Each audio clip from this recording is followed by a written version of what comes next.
பணம் கொடுத்தால் தீர்த்தம் கொடுப்போம் அப்படிங்கக்கூடிய இந்த சம்பவமானது ராமேஸ்வரம் அந்த அனைத்து பக்தர்களுக்குமே தெரியும்.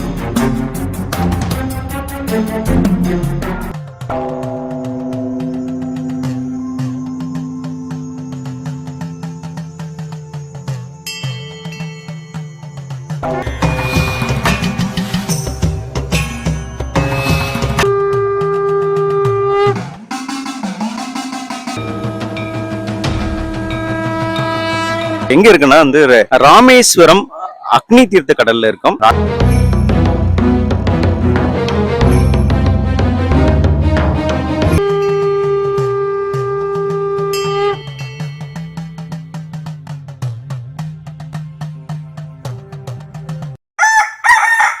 கலை மனிதனாக பிறந்த ஒவ்வொருவனும் அள்ளி அள்ளி பருக வேண்டிய அமிர்தமடாது.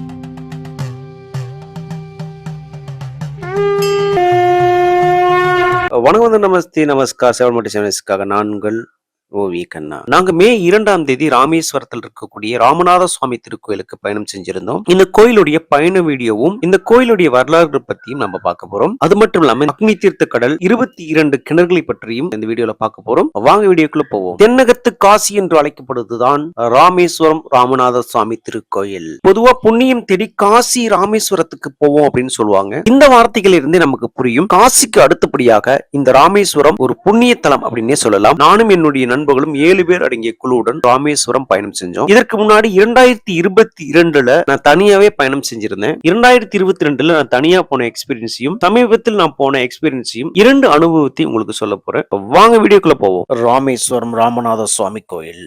ராமேஸ்வரம் ராமநாத சுவாமி கோவில் தமிழ்நாட்டு மக்களை மட்டுமின்றி வெளிநாட்டவரையும் கவரத்தக்க வகையில் பண்டை கால திராவிட கலாச்சாரத்தை எடுத்துக்காட்டும் வகையில் சிறப்பாக அமைந்துள்ளது. சீதையை கடத்தி சென்ற ராவணனை ராமபிரான் வதம் செய்கிறார். ராமபிரான் ராவணனை சம்காரம் செய்த காரணத்தால் அவருக்கு பிரம்மகத்தி தோஷம் ஏற்பட்டது. அந்த பிரம்மகத்தி தோஷம் நீங்க அகத்திய முனிவரின் ஆலோசனைப்படி ராமர் ராமேஸ்வரம் வந்து சிவலிங்க பூஜை செய்து வழிபட்டால் பிரம்மகத்தி தோஷம் நீங்கும் என்று கூறுகிறார். உடனே ராமர் ஆஞ்சநேயரிடம் கைலாச பர்வதத்திற்கு சென்று சிவலிங்கம் கொண்டு வரும்படி கட்டளையிட்டார். அதன்படி ஆஞ்சநேயர் கைலாசத்திற்கு செல்கிறார். கைலாசத்தில் உள்ள சிவனை கண்டு சிவலிங்கத்தை பெற முயற்சி செய்கிறார். ஆனால் இறுதி வரை கைலாசத்தில் சிவபெருமானை காண முடியாமல் ஆஞ்சநேயர் வருத்தம் அடைகிறார். பின் இறுதியில் கடும் தவம் புரிகிறார். கடும் தவத்தின் பலனாய் சிவபெருமான் காட்சியளித்து ஆஞ்சநேயரிடம் 2 லிங்கத்தை கொடுக்கிறார். இந்நிலையில் லிங்கத்தை கொண்டு வர சற்று தாமதமானதும் சீதா பிராட்டி விளையாட்டாக மண்ணை கையில் பிடித்து சிவலிங்கம் ஒன்றை செய்தார். அனுமன் வருவதற்கு காலதாமதமானதால் அகத்திய முனிவர் குறித்த நல்ல நேரம் முடிவதற்குள் சீதாதேவி மணநாள் பிடித்து வைத்திருந்த சிவலிங்கத்தை பிரதிஷ்டை செய்ய உத்தரவிட்டார். பிறகு தாமதமாக வந்த ஆஞ்சநேயர் இங்கு நடந்த விஷயத்தை அறிந்து கோபமடைகிறார். அனுமன் கோபப்படுவதை அறிந்த ராமபிரான் சீதை பிடித்து வைத்திருந்த ராமலிங்கத்தை அகற்றிவிட்டு நீ கொண்டு வந்த லிங்கத்தை வைத்துவிடு என்று உத்தரவிடுகிறார். அதை கேட்ட அனுமன் தன் வாளினால் சுழற்றி அந்த லிங்கத்தை அகற்ற முயற்சி செய்து அந்த முயற்சி தோல்வியுற்றது. தன் வாள் அருந்து விழுந்து மயக்கமடைந்தார். பின்னர் ராமபிரான் அனுமன் கொண்டு வந்த லிங்கத்தை பிரதிஷ்டை செய்து அனுமன் கொண்டு வந்த லிங்கத்திற்கே முதலில் பூஜை செய்ய வேண்டும் என்று உறுதியளிக்கிறார். அனுமன் கொண்டு வந்த லிங்கத்திற்கே முதலில் பூஜை செய்ய வேண்டும், அதன் பிறகுதான் சீதை மணநாள் செய்த லிங்கத்திற்கு பூஜை செய்ய வேண்டும் என்று ராமர் உத்தரவிடுகிறார். இவ்வாறு ராமபிரானால் ஈஸ்வரனை பிரதிஷ்டை செய்யப்பட்டதால் இந்த ஊர் ராமேஸ்வரம் என்று அழைக்கப்படுகிறது. ஆஞ்சநேயரால் கொண்டு வரப்பட்ட விஸ்வலிங்கம் ராமநாத சுவாமி கோயில் சன்னதியில் வடக்கில் இருக்கிறது. மற்றொரு லிங்கம் ஆஞ்சநேயர் கோயில் வாயிலில் இருக்கிறது. ராமாயண காலகட்டத்தில் நடந்த இந்த சம்பவங்கள் அனைத்தும் ராமநாத சுவாமி திருக்கோயிலுக்கு உள்ளே ஓவியங்களாக தீட்டப்பட்டிருப்பதை நீங்க பார்க்கலாம். நீங்க தரிசனத்திற்காக வரிசைக்கும் போது நீங்கள் படித்து தெரிந்து கொள்ள முடியும். இந்த ராமேஸ்வர திருக்கோயில் பயணம் அக்னி தீர்த்த கடலை தொடங்கி கோயிலுக்குள் சென்று 22 தீர்த்த கடலில் குடித்துவிட்டு தரிசனம் முடித்து வெளியில் வரும் வரை நாங்க என்னென்ன பண்ணணும் அப்படிங்கறத நீங்க தொடர்ந்து காணொளி பாருங்க. நாங்கள் அதிகாலை 5:30-6 மணிக்கு அக்னி தீர்த்த கடலுக்கு பக்கத்துல வந்துட்டோம். நாங்க எங்களுடைய காரை அக்னி தீர்த்த கடலுக்கு எதிர்புறமா இருக்கக்கூடிய தென்னந்தோப்பு பார்க்கிங் அப்படின்னு ஒண்ணு இருக்கு. அதாவது தென்னந்தோப்புக்குள்ள பார்க்கிங் வசதியுடன் ஒரு இடம் இருக்கு. அங்கேயே குளிக்க மட்டும் பாத்ரூம் போற வசதிகள் இருக்கு. அங்க 7 பேர் போனதுனால மொத்தமா 300 ரூபாய் கேட்டாங்க. நம்ம காலையில கார் நிறுத்தணும்னா தரிசனம் முடிச்சிட்டு வந்து கூட நம்ம கார் எடுத்துக்கலாம். டிராவல்ஸ்ல வரக்கூடியவங்க இந்த இடத்துல தான் பார்க் பண்றாங்க. நம்ம தரிசனம் பண்ணிட்டு உடனே கிளம்ப போறோம் அப்படின்னா ரூம் போடணும் அவசியம் கிடையாது. இங்கே நம்ம ரெடி ஆயிட்டு கிளம்பிடலாம். ஆண் பெண் இருபாலருக்கும் கழிப்பிட வசதிகள் இருக்கு. ரொம்பவும் சூப்பரா இருக்குமா அப்படின்னு கேட்டீங்கன்னா சுமாரா இருக்கும் அப்படின்னே சொல்லலாம். ஸோ இங்கே பார்க் பண்ணிட்டோம்னா நம்ம எந்த டைம் ஆனாலும் வந்து எடுத்துக்கலாம். பாத்ரூம் வசதி, குளிக்கிற வசதி எல்லாமே இருக்குது. ஸோ இங்கே தான் நாங்கள் விட்டுருக்கோம். ஸோ இப்போ வண்டி வருது பார்த்தீங்களா, அந்த இடத்துல உள்ள.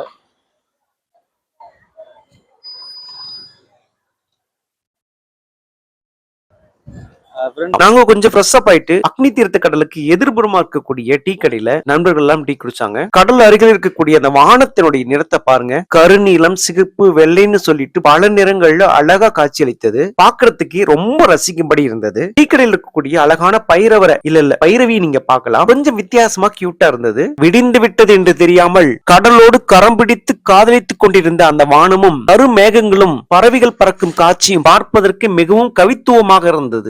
ஓயாமல் அலைவீசிக் கொண்டிருக்கக்கூடிய இந்த கடலை போலவே இரவு பகல் பாராமல் ஓயாமல் ஒழித்துக் கொண்டிருக்கக்கூடிய மீனவ நண்பர்களுடைய படகுகளை நீங்க பார்க்கலாம். இந்த பகுதியில் மட்டும் ஏறக்குறைய 300க்கும் மேற்பட்ட படகுகள் இருக்கக்கூடிய காட்சியை பார்க்கலாம். இளைஞர்கள், பெண்கள், குழந்தைகள், பெரியவர்கள் என வயது வித்தியாசம் இல்லாமல் கடல் அன்னையின் அழகை மெய்மறந்து ரசிக்கக்கூடிய காட்சியை பார்க்கிறோம். விதவிதமாக புகைப்படம் எடுத்து மகிழ்ந்து கொண்டிருக்கக்கூடிய காட்சியை பார்க்கிறோம். நிறைய பேர் ரசனையுடன் கடலில் குளித்துக் கொண்டிருக்கக்கூடிய காட்சியை பார்க்க முடியுது. எங்களுடைய கர்ம வினைகள் அனைத்தும் இத்துடன் கரைந்து போகட்டும் என்று பரிகாரம் செய்துவிட்டு 3 முறை கடலில் மூழ்கி எழுந்து கொண்டிருக்கக்கூடிய காட்சியும் பார்க்க முடியுது. இந்த அக்னி தீர்த்த கடலில் இருக்கக்கூடிய அனைவரும் அந்த உலக நாயனுக்காக காத்து கொண்டிருக்கக்கூடிய காட்சியை பார்க்க முடிந்தது. சூரிய உதயத்துக்காகவே, அந்த சூரியனுடைய தரிசனத்துக்காகவே பல பேரும் காத்து கொண்டிருக்கிற காட்சியை பார்க்க முடிந்தது. அனைவரும் காத்து கொண்டிருந்த அந்த நாயகன் கொஞ்சம் கொஞ்சமாக ஆதவன் பிரகாசமான தன்னுடைய பொன்னிற முகத்தை காட்டத் தொடங்கினார். பல பேர் சூர்யா போற்றி, சுந்தரா போற்றி, ஞாயிறே போற்றி என்று வணங்கி கொண்டிருக்கக்கூடிய காட்சியும் பார்க்க முடிந்தது. நானும் இந்த சூரிய உதய காட்சியை பதிவு செய்தேன். இந்த அக்னி தீர்த்த கடலிலே அக்னி குளம்பாக பொன்னிறம் கலந்த வெள்ளை நிறத்தில் அழகாக காட்சியளித்து இந்த இடத்திற்கு மேலும் அழகு சேர்த்தார் சூரிய பகவான். சூரிய பகவான் வந்து விட்டார் என்று பறவைகளும் குறுக்கும் நெடுக்குமாக துள்ளி குதித்துக் கொண்டிருந்த காட்சியை பார்க்க முடிந்தது. நண்பர்களோடு ஒருவனாக நானும் குழுவில் இணைந்து கொண்டிருக்கக்கூடிய காட்சி நீங்க பாக்குறீங்க. இந்த ராமேஸ்வரம் என்பது காசிக்கு நிகரான ஒரு புனித தீர்த்த தலம்னே சொல்லலாம். இப்ப நீங்க பார்த்துட்டு இருக்கிற இந்த கடல் தான் ராமேஸ்வரத்தில் இருக்கக்கூடிய அக்னி தீர்த்த கடல். ராமேஸ்வரம் கோயிலுக்கு வரக்கூடிய பக்தர்கள் முதலே இந்த அக்னி தீர்த்த கடலில் குளித்து விட்டுதான் ராமேஸ்வர திருக்கோயிலுக்கு சென்று அங்க இருக்கக்கூடிய 22 தீர்த்த கிணறுகளில் குளித்து விட்டு சென்றால்தான் ராமேஸ்வரம் கோயிலுக்கு வந்த முழு பலனும் கிடைக்கும். ராமேஸ்வரம் கோயிலுக்கு மட்டும் நீங்க தரிசனம் பண்றதுக்காகவோ அல்லது பரிகாரம் பண்றதுக்காகவோ நீங்க வரீங்க அப்படின்னா ஒரு நாளே உங்களுக்கு போதுமானதாக இருக்கும். ராமேஸ்வரம் கோயில் மட்டும் இல்லாமல் இங்க இருக்கிற கோயில் மற்றும் சுற்றுலா தலங்களை சுத்தி பார்க்கணும்னு நீங்க நினைச்சீங்கன்னா நிச்சயமா ஒரு நாள் பத்தாது, குறைந்தது 2 நாட்களாவது உங்களுக்கு தேவைப்படும். ஹாய் ஃப்ரெண்ட்ஸ், நம்ம இப்போ எங்க இருக்குன்னா ராமேஸ்வரம் அக்னி தீர்த்த கடல்ல இருக்கோம். ராமேஸ்வரம் கோயில்ல வந்து தரிசனம் பண்றதுக்காக வந்தோம். சோ முதல்ல வந்து பாத்தீங்கன்னா சூரிய தரிசனத்தை பார்த்துட்டு சூரிய உதயத்தை பார்த்துட்டு நாங்க குளிச்சுட்டு இப்ப வந்து தயாரா இருக்கோம் கோயிலுக்கு போறதுக்கு. நிறைய பக்தர்கள் குளிச்சிட்டு இருக்கிற காட்சி நீங்க பார்க்கலாம்.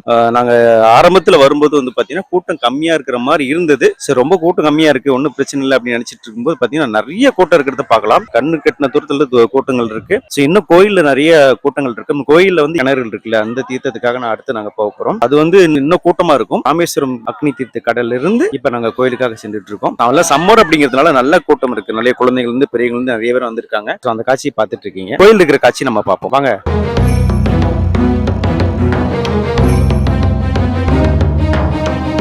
இந்த கோயிலில் இருக்கக்கூடிய 22 தீர்த்த கிணறுகளும் ராமாயண காலகட்டத்திலேயே ராமனின் அம்பினால் உருவாக்கப்பட்டது என்று கூறப்படுகிறது. இந்த 22 தீர்த்த கிணறுகளுடைய பெயர்களையும் நான் காட்டுறேன், நீங்க படிச்சு தெரிஞ்சுக்கலாம். இவ்வளவு பிரசித்தி பெற்ற இந்த திருக்கோயிலுக்கு நம்ம இப்ப பயணம் செய்ய போறோம். ராமேஸ்வரம் கோயிலில் இருக்கக்கூடிய 22 தீர்த்த கிணறுகள் இருக்கக்கூடிய தீர்த்தங்களை பிடிப்பதற்காக இங்க வாட்டர் கேன் விற்கிறாங்க. அக்னி தீர்த்த கடையில் இருக்கக்கூடிய தீர்த்தத்தோடு சேர்த்தால் 23 தீர்த்தமாகிறது. அந்த 23 தீர்த்தங்களையும் நாம கொண்டு போகக்கூடிய வாட்டர் கேன்ல பிடித்து பிடித்துக் கொள்ளலாம். நிறைய இடங்கள்ல வாட்டர் கேன் வைக்கக்கூடிய காட்சி நீங்க பார்க்கலாம். பொதுவாக அகலமான வாய்ப்பகுதியுடைய பிளாஸ்டிக் பாட்டில்களை வாங்குவது சிறப்பானதாக இருக்கும். இந்த ராமேஸ்வரம் கோயில் இருக்கக்கூடிய 22 தீர்த்த கிணறுகள்ல குளிக்கும் போது அல்லது தீர்த்தம் வாங்கும் போது ஒரு சில விஷயங்கள் நடைபெறுது, அது எனக்கு பிடிக்கலன்னே சொல்லலாம். 22 தீர்த்த கிணறுகள்ல குளிக்கும் போது காசு கொடுக்காமல், அதாவது லஞ்சம் கொடுக்காமல் போனால் 50 பேர் இருக்காங்கன்னா 50 பேருக்கும் ஒரே பக்கெட்ல தீர்த்தம் தெளிப்பாங்க. அதே பணம் கொடுத்தால் அது தனி நபராக இருந்தாலும் சரி, ஒரு குடும்பமாக இருந்தாலும் சரி, ஒரு பக்கெட் தீர்த்தத்தையும் தனிப்பட்ட முறையில அவர்கள் மேல் ஊத்துறாங்க. அது மட்டும் இல்லாம வாட்டர் கேன்ல தீர்த்தத்தை பிடித்தும் கொடுக்கறாங்க. 1000, 1500, 2000 அப்படின்னு சொல்லிட்டு காசு கொடுத்து 22 கிணற்றுகளுடைய தீர்த்தத்தையும் வாங்கிக்கிறாங்க. ஒரு சில இடங்கள்ல குறிப்பிட்ட கிணறு பக்கத்தில் இருக்கக்கூடிய அந்த தீர்த்தம் தெளிப்பவர்களுக்கு 20 ரூபாயோ 30 ரூபாயோ 50 ரூபாயோ அவர்கள் கேட்பதை கொடுத்தால் அந்த கிணத்துல இருக்கக்கூடிய தண்ணி மட்டும் வாட்டர் கேன்ல நிரப்பி கொடுப்பாங்க. பணம் கொடுத்தால் தீர்த்தம் கொடுப்போம் அப்படிங்கக்கூடிய இந்த சம்பவமானது ராமேஸ்வரம் அந்த அனைத்து பக்தர்களுக்குமே தெரியும். கோயில் சம்பந்தப்பட்ட அதிகாரிகள் அனைவருக்கும் தெரியும். கண்டும் காணாமல் இருக்கிறார்கள் என்று தான் சொல்லணும். இது தவறு அல்லது சரி அப்படிங்கிற விவாதத்துக்குள்ள நான் வரல. காசு கொடுத்து தீர்த்தத்தை நான் வாங்க மாட்டேன், அங்க அனைவருக்கும் ஊட்டக்கூடிய தீர்த்தமே எனக்கு போதும் அப்படின்னு நீங்க நினைச்சீங்கன்னா அகலமான வாய்ப்பகுதி கொண்ட பிளாஸ்டிக் கேனை வாங்கிட்டு போங்க. அகலமான வாய்ப்பகுதி கொண்ட பிளாஸ்டிக் கேனை கொண்டு போனீங்கன்னா எளிதா நீங்க தீர்த்தத்தை பிடிக்க முடியும். நான் பணம் கொடுத்து தீர்த்தத்தை வாங்க விரும்பல, அதனால அகன்ற வாய்ப்பகுதி கொண்ட வாட்டர் கேனை நான் கொண்டு போனேன். போதுமான அளவுக்கு தீர்த்தம் எனக்கு கிடைத்தது. அதே மாதிரி கோயிலுக்கு வெளியில் இருக்கக்கூடிய அடையாள அட்டை இல்லாத நபர்களை நம்பி பணத்தை கொடுத்து ஏமாற வேண்டாம். கோயிலுக்குள்ள போகும்போது ஏஜென்ட்களை நீங்க பார்க்க முடியும், அங்க கூட நீங்க கொடுத்துக்கலாம். நான் ஏற்கனவே சொன்ன மாதிரி இது ஒரு பரிகார ஸ்தலம். பிரம்மகத்தி தோஷம், கோதானம், பிண்ட பூஜை, அஸ்தி பூஜை, சர்ப்ப சாந்தி, நவகிரக சாந்தி, ஆயுள் ஹோமம், இப்படி நிறைய பரிகாரங்கள் இருக்கு. ஒவ்வொரு பரிகாரத்திற்கும் அங்க இருக்கக்கூடிய புரோகிதருக்கு எவ்வளவு கொடுக்கணும் அப்படிங்கிற டீட்டெயிலும் போட்டிருக்காங்க. அதை மீறி நீங்க அமௌண்ட் கொடுக்க வேண்டாம். எந்தெந்த பரிகாரத்திற்கு எவ்வளவு கொடுக்கணும் அப்படிங்கிற டீட்டெயிலும் நான் உங்களுக்கு காட்டுறேன். நீங்க ஒருவேளை ராமேஸ்வரத்திற்கு பரிகாரம் பண்ண போறீங்கன்னா இதுல இருக்கக்கூடிய லிஸ்ட் பார்த்துட்டு அதற்கு ஏற்ற மாதிரி நீங்க அமௌண்ட் கொடுக்கலாம். நீங்க நேரடியாகவே இந்த லிஸ்ட நீங்க அங்கேயே பார்க்க முடியும். சரியான அமௌண்ட் வாங்கக்கூடிய புரோகிதர்களை பார்த்து பரிகாரம் பண்ணுங்க. இந்த பரிகாரம் பண்றவங்க நிறைய பேர் அகத்திக்கரையை பசுவுக்கு வாங்கி கொடுப்பாங்க. பசுவுக்கு அகத்திக்கரை கொடுத்தா தோஷங்கள் கரையும், கர்ம வினைகள் கரையும் அப்படி நம்பப்படுகிறது. நிறைய பசுக்கள் அங்கங்க இருக்கும். நீங்க கீரை வாங்கி பசுக்களுக்கு சாப்பிட கொடுக்கலாம். அக்னி தீர்த்த கடல்ல இந்த ஆர்ச் மாதிரி இருக்கக்கூடிய இந்த என்ட்ரன்ஸ் மொத்தம் 4 இருக்கக்கூடிய காட்சி நீங்க பார்க்கலாம்.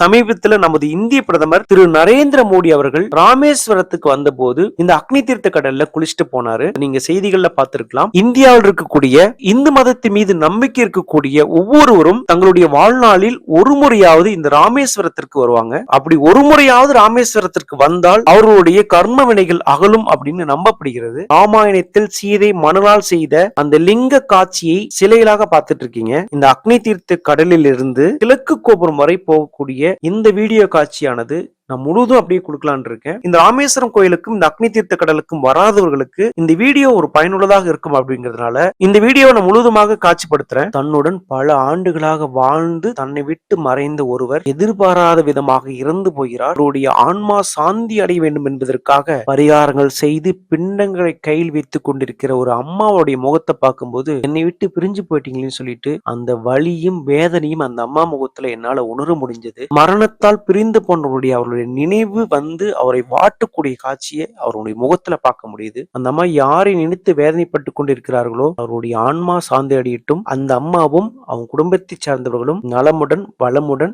நீண்ட ஆயுளுடன் வாழ வேண்டும் என்று எல்லாம் இல்ல இந்த ராமநாத சுவாமியிடம் வேண்டிக் கொள்கிறேன். இப்ப கோயில் கோபுரத்தை நோக்கி நடந்து போயிட்டு இருக்கோம். இந்த கோயிலில் 4 கோபுரங்கள் இருக்கு. கிழக்கு, மேற்கு, வடக்கு, தெற்குன்னு சொல்லிட்டு 4 கோபுரங்கள் இருக்கு. இந்த அக்னி தீர்த்த கடலிலிருந்து நடந்து போகும்போது இந்த பாதையானது கிழக்கு கோபுர வாசலை நோக்கி நம்ம கூட்டிட்டு போவோம். இடதுபுறமா ஒரு கோயில் இருக்கக்கூடிய காட்சி நீங்க பார்க்கலாம். ஸ்ரீ மகா காளியம்மன் கோயில்னு சொல்லிட்டு ஒரு கோயில் இருக்கக்கூடிய காட்சி நீங்க பார்க்கலாம். நிறைய பக்தர்கள் இந்த கோயிலுக்கு போறக்கூடிய காட்சி நீங்க பார்க்கலாம். இப்ப கோயில் கோபுரம் தெரியுது நீங்க பார்க்கலாம். இதுதாங்க ராமநாத சுவாமி கோயிலுடைய கோபுரம். இந்த கோபுரமானது கிழக்கு வாசல் கோபுரம். இந்த கிழக்கு வாசல் கோபுரத்திற்கு எதிர்புறமா இருக்கக்கூடிய சாலையில வந்தீங்கன்னா அக்னி தீர்த்தத்துக்கு வரலாம் அப்படிங்கறத நீங்க புரிஞ்சுக்கலாம். மொத்தம் 4 கோபுரம் இருக்கிறதுனால எந்த கோபுரத்தை நோக்கி போறோம், எந்த கோபுரத்தை நோக்கி வரோம் அப்படிங்கிறது தெரிந்து வைத்துக் கொள்வது சிறப்பானதாக இருக்கும். கோவில்ல தீர்த்தத்துல குளிக்கிறதுனால நிறைய பேர் மொபைல் கொண்டு போக முடியாத சூழ்நிலை ஏற்படும். நிறைய பேர் மொபைல் போனை எடுத்துட்டு போக மாட்டாங்க. ஒருவேளை குழுவா போகும்போது கூட்டத்துல யாராவது மிஸ் ஆயிட்டாங்கன்னா அதற்காக தான் எந்த கோபுர வாசல்ல நிக்கிறோம் அப்படிங்கிறது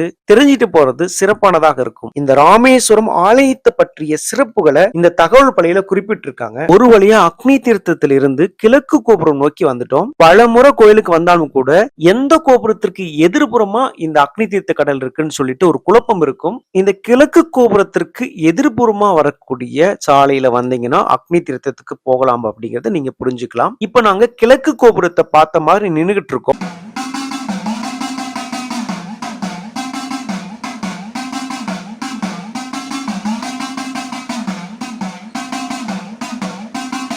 இப்ப நாங்க வடக்கு கோபுரத்தை நோக்கி நடந்து போயிட்டு இருக்கோம். என்னுடைய நண்பர்கள் எல்லாம் மொபைல் போன கார்லயே வச்சுட்டு வந்துட்டாங்க. வண்டி ஓட்டிட்டு வந்த இன்னொரு நண்பர் கார்ல வெயிட் பண்ணிட்டு இருக்காரு. ஆனா நான் என்னுடைய போனை வைக்கல. இந்த வீடியோ எடுக்கிறதுக்காக மொபைல கையில வச்சிட்டு இருக்கேன். கோயில்ல மொபைல் அலோடு இல்லைன்னு சொன்னாங்க. நான் 2022ல வரும்போதும் கோயில்ல மொபைல் அலோடு இல்லைன்னு சொன்னாங்க. அப்போது நான் தனியா தான் கோயிலுக்கு வந்திருந்தேன். இப்ப என்னுடைய மொபைல நான் என்ன பண்ணேன் அப்படின்னா, வடக்கு கோபுரம் பக்கத்தில் இருக்கக்கூடிய மொபைல் லாக்கர்ல என்னுடைய மொபைல் வச்சுட்டு போயிட்டேன். மொபைல் லாக்கர்னா என்னன்னா 20ல இருந்து ஒரு 50 ரூபாய்க்குள்ள காசு கொடுத்தோம்னா அதற்கான சாவியும் நம்ம கிட்ட கொடுத்துருவாங்க. நாம கொண்டு போற பொருளை லாக்கர்ல வச்சிருவாங்க. ஒரு டோக்கன் நம்ம கிட்ட கொடுத்துருவாங்க. கோயில் தரிசனம் முடிஞ்சதுக்கு அப்புறம் இந்த டோக்கனையும் அமௌண்டையும் கொடுத்துட்டோம்னா அந்த லாக்கரை ஓபன் பண்ணி நம்மளுடைய பொருளை கொடுத்துருவாங்க. இப்படிதான் போன முறை என்னுடைய மொபைல் போனை வச்சுட்டு போனேன். லாக்கர்ல என்னுடைய மொபைல் போனை வச்சுட்டு போனாலும் கூட கோயிலுக்குள்ள இருக்கக்கூடிய மண்டபத்துல நிறைய பேர் போட்டோஸ் எடுத்துட்டு இருந்தாங்க. அப்பதான் எனக்கு புரிந்தது, மொபைல் போன் கொண்டு போலாம், ஆனா சாமி இருக்கக்கூடிய பகுதியில் போட்டோஸ் எடுக்க கூடாது அப்படிங்கிறது புரிஞ்சுக்கிட்டேன். இந்த முறையும் மொபைல் அலோடு இல்லைன்னு தான் சொன்னாங்க. முடிந்த அளவுக்கு வீடியோ எடுத்துட்டு கோயிலுக்குள்ள போகும்போது மொபைல் லாக்கர்ல வச்சுட்டு போகலாம் அப்படின்னு சொல்லிட்டு பிளானோட நடந்து போறேன். என்னுடைய மொபைல் பாதுகாப்பிற்காக கோயிலுக்குள் இருக்கக்கூடிய 22 தீர்த்த கிணறுகளிலிருந்து தெளிக்கக்கூடிய தீர்த்தங்கள் நம்முடைய மொபைல் போன்ல பற்றக்கூடாது அப்படிங்கிறதுக்காக எதுக்கும் இருக்கட்டும்னு சொல்லிட்டு 2 பாலித்தீன் பிளாஸ்டிக் கவரை சுத்தி கொண்டு போனேன். லாக்கர்ல நம்மளுடைய போனையோ பொருளையோ வைக்கும் போது எந்த கோபுர வாசல் இருக்கக்கூடிய லாக்கர்ல நம்மளுடைய பொருளை வைக்கிறோம் அப்படிங்கறத நம்ம தெளிவா அடையாளப்படுத்திக் கொள்ள வேண்டும். அது மட்டும் இல்லாம மொபைல் லாக்கர் வைக்கக்கூடிய கடைகள் தற்காலிக கடைகள் மாதிரி இருக்கா, பர்மனண்டா இருக்கா அப்படிங்கறத பார்த்து வைக்கணும். தற்காலிகமா இருக்கக்கூடிய கடைகள்ல வச்சுட்டு அவங்க காலி பண்ணிட்டு போயிடக்கூடாது. அது கடையாவே இருக்கா அப்படின்னு பார்த்துட்டு சேஃப்டியா வச்சுட்டு போறது நல்லது. இந்த கடையில லாக்கர் வசதி இருக்கு. நம்பர் போட்டிருக்கிற காட்சி நீங்க பார்க்கலாம். இது ஒரு டீ கடை, ரெகுலரான கடை. இந்த டீ கடையில லாக்கர் வசதி இருக்கு. அப்ப கண்டிப்பா சேஃப்டியா தான் இருக்கும் அப்படிங்கிறது பார்த்தாவே புரியுது. கோயில்ல இருக்கக்கூடிய 22 தீர்த்த கிணறுகள் இருக்கக்கூடிய தீர்த்தத்தை தெளிக்கக்கூடிய நபர் கோயில்ல பணிபுரியக்கூடிய ஊழியர் தான் அவரு. எத்தனை பேர் வந்திருக்கீங்க, என்ன வைக்க போறீங்க அப்படின்னு கேட்டாரு. போன் எல்லாம் அலோடு இருக்கு, நீங்க கொண்டு போலாம். தீர்த்தத்துல குளிக்கும் போது போனை மாத்தி மாத்தி வச்சுக்கங்க, கொண்டு போலாம் அப்படின்னு சொல்லிட்டாரு. அதனால என்னோட மொபைல லாக்கர்ல வைக்காம சேஃப்டியா கவருக்குள்ள போட்டு கோயிலுக்குள்ள கொண்டு போயிட்டேன். என்னுடைய நண்பர்கள் எல்லாம் முன்னாடி போயிட்டாங்க. இப்ப பாக்குறது வடக்கு கோபுரத்தை பார்த்துட்டு இருக்கீங்க. தெற்கு ரத வீதியை பாக்குறீங்க. அதாவது தெற்கு கோபுரத்தை நோக்கி போயிட்டு இருக்கோம். அதாவது வடக்கு கோபுரத்திலிருந்து தெற்கு கோபுரத்தை நோக்கி போயிட்டு இருக்கோம். எப்பொழுதும் நெற்றி முழுதும் விபூதி எடுக்கக்கூடிய பழக்கம் உண்டு எனக்கு. கடல்ல குளிச்சுட்டு வந்ததுனால நெற்றியில விபூதி இல்லாதனால எனக்கு ஒரு மாதிரி இருந்தது. எனக்கு எதையும் இழந்த மாதிரி இருந்தது. ஏற்கனவே விபூதி நான் கொண்டு போயிருந்தேன். நண்பர்கள் இருக்காங்கல்ல, அவர்களுக்கும் விபூதி கொடுத்துட்டு நானும் விபூதி நெற்றி ஃபுல்லா பூசிக்கிட்டேன்.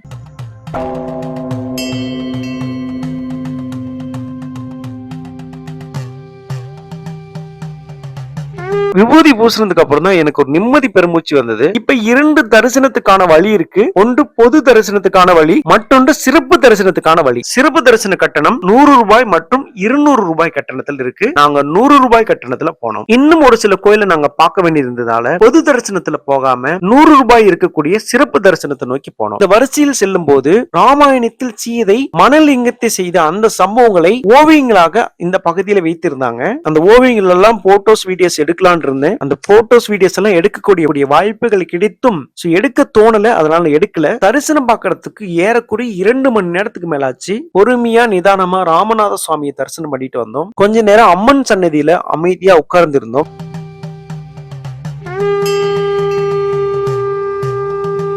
இங்க இருக்கக்கூடிய மண்டப தூண்கள் பார்ப்பதற்கு அழகா இருக்கும். சரியான வெளிச்சம் இல்லாததுனால பாக்குறதுக்கு கொஞ்சம் டல்லா தான் இருக்கும். ஆனா இப்ப பார்த்துட்டு இருக்கிற தூண்களை விட அந்த 3ஆம் பிரகாரம் என்று சொல்லக்கூடிய அந்த தூண்களை பார்க்கும்போது மிகவும் சிறப்பா இருக்கும்.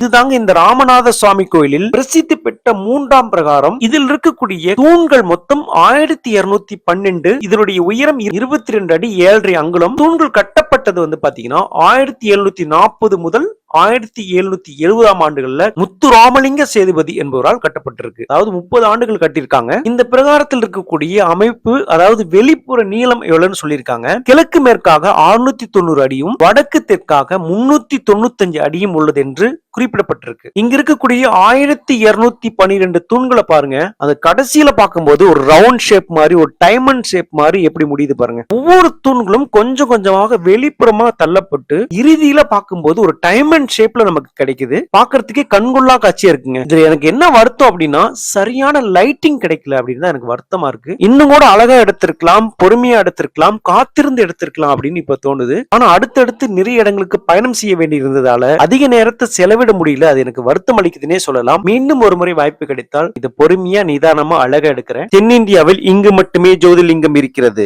இந்த ராமேஸ்வரம் கோயிலில் பல வகையான பூஜைகள் நடைபெறுகிறது. கலசாபிஷேகம், சங்காபிஷேகம், ருத்ராபிஷேகம், பஞ்சாமிர்த அபிஷேகம், சுவாமி சகஸ்ரநாம அர்ச்சனை, அம்பாள் சகஸ்ரநாம அர்ச்சனை, அம்பாள் கவசம் என பல பூஜைகள் நடைபெறுகிறது. மீண்டும் கிழக்கு கோபுர வாசல்ல நின்றுட்டு இருக்கோம். கிழக்கு கோபுர வாசலில் இருந்து நாங்க வாகனம் நிறுத்தின இடத்துக்கு போலாம் அப்படின்னு முடிவு பண்ணிருக்கோம். போற வழியில சாப்பிட்டுட்டு போலாம் அப்படின்னு முடிவு பண்ணிருக்கோம். முன்னர் வந்த பாதையிலேயே நாங்க திரும்ப போயிட்டு இருக்கோம். ஏற்கனவே நம்ம பார்த்த அந்த தகவல் பலகையை மீண்டும் பாக்குறீங்க. இப்ப மணி கிட்டத்தட்ட ஒரு 10-10:30 இருக்குன்னு நினைக்கிறேன்.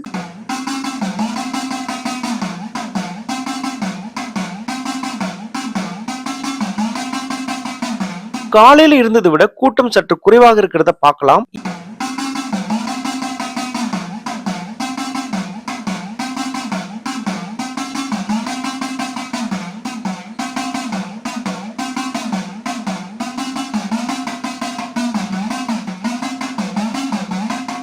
எந்தெந்த பரிகாரத்திற்கு எவ்வளவு கட்டணம் அப்படிங்கிற விவரங்களை நீங்க பாக்குறீங்க. இந்த பகுதியில இருந்து அக்னி தீர்த்த கடலை நீங்க பாருங்க.